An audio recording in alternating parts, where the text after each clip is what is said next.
Okay, so there will be no narrative video today. Those videos take quite a while, been super busy. I don't have anyone working for me. I don't make money off of YouTube. I do this because I enjoy it. And those videos on average, even for the short videos I do, take me about 5 hours if I stick to it from start to finish. Again, I do all of this myself. So a lot of things were going on. Really couldn't get to that. But what I did want to do is I wanted to discuss what's going on with the Rippaverse and Alphacore #1. And I also wanted to discuss, I finished reading these books right here, Cat and Mouse. Let me put them on the screen if you can see it. Cat and Mouse 1, 2, and 3. Silverline Comics. Very good storyline. I want to talk about that. But I also want to get into talking about what's going on with the Rippaverse.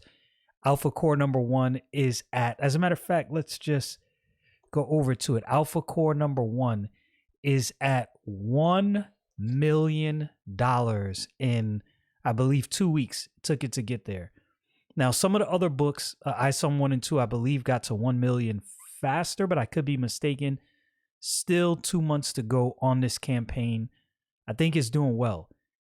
This what's going on with Alphacore, with the Rippaverse in general, has me excited about comic books because it seems like there's momentum around this comic book universe, things being built. Some people didn't like ISOM 1 or 2, but there's more things coming out. Alphacore, written by legendary Chuck Dixon, drawn by Joe Bennett, Yaira, being drawn by Deborah Carita, written by the Saska sisters, and Chuck Dixon actually created some villains from a video he did with Eric July. He said he created some villains for the Rippaverse, and there's an original character Chuck Dixon actually created that I guess will be released at some point. That's super exciting. Plus Gooding, another book being worked on. A lot of things going on, and I think this is exciting for comic books because it's a breath of fresh air for people who have issues with what's going on with Marvel and DC, and the lack of concern is what it seems like, a lack of concern for the fans. Now, I don't know that to be true. Maybe the things that we see going on for Marvel and DC, they actually believe in. I would be very surprised if that is the case. It just appears like whoever's in charge doesn't really know what's going on at either company, which is kind of odd that seems to be going on at both companies. Now, they still put out, there's some good stuff they put out. And I've read some books from both DC and Marvel as of late that I have actually enjoyed, were really good. Just the unfortunate truth that that's not the majority of what they're putting out. A lot of what they're putting out is subpar for their standards, what we expect from those two companies. Anyway, these books right here, Cat and Mouse, I just want to say, this is probably one of, how can I put it? Comic books borrow from each other. So though comic books are original, characters are original, inspiration is pulled from different places. If I was a comic book artist, I grew up on a certain group of people, and I would definitely take influence cues from those people, both their art and writing style. So there is always going to be some element of other books or inspiration from other places in any book. You see that in what Eric July is putting out. You definitely see influences from other books. But I'm here to tell you, man, this Cat and Mouse 1, 2, and 3, it was a really good story. Human trafficking is involved, and a true hero's journey. I want to try, I've not done this, I'm going to try to make my next narrative video, maybe. I'm not going to say 100%. Well, let me say this. Let me walk that back. At some point, I want to try to do a narrative video based on Cat and Mouse. Now, I'm going to have to scan some of the pages so I can get some artwork to pull for the video.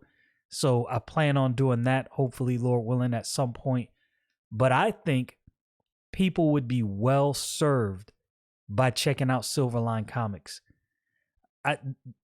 When I read the second two books, going in, I had no expectations, right? I didn't know what I was going to expect. I know the first book was good, got me interested in the next two books. And I thought to myself, okay, it started out good. There's probably going to be a decent story. Maybe I'll be interested. And by the end of the second book, I was like, okay, they got me. They got me. I'm pulled in.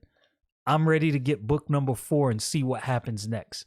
I am officially a fan of Cat and Mouse. And the thing is, they're both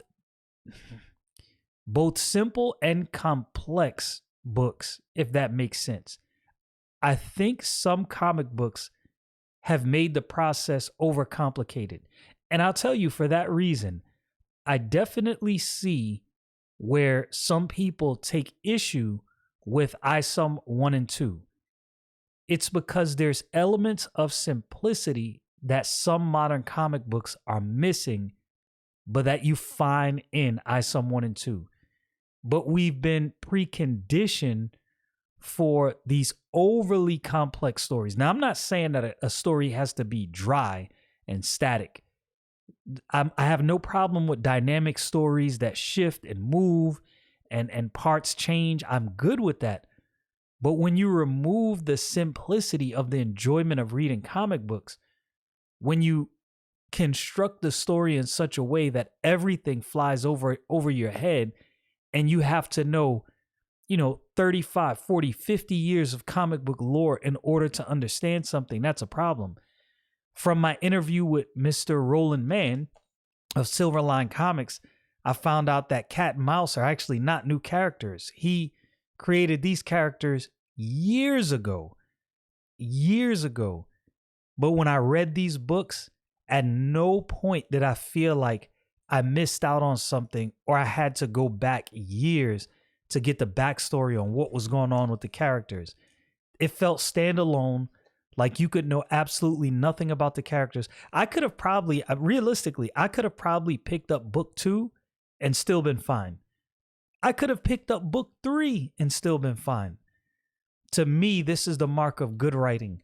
When you can write a cohesive story across a number of books and still do it in such a way that a person could grab each book standalone, read it, get it, understand it, and not be completely... That's a hard thing to do.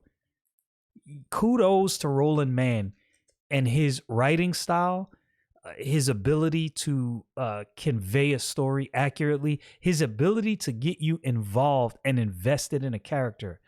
That's what I enjoyed the most about these books. I don't want to give away too much of the story because I actually want you to go check out the book, go buy it. Now, of course, obviously, when I do my narrative video, I'll be giving most of the story away, but I'll give you some time to go buy the books yourself. silverlinecomics.com. Check out my Roland Mann interview. I posted a link to his where you could buy his books on that video. But yes, good book. Comics are not dead. Things have changed, and they may never go back to the way they were before. We may never get the big titles from the big two like we did in the past, but that doesn't mean comics will go away. I think there's a thriving comic book community, and there are creators that are actually putting some effort into their work.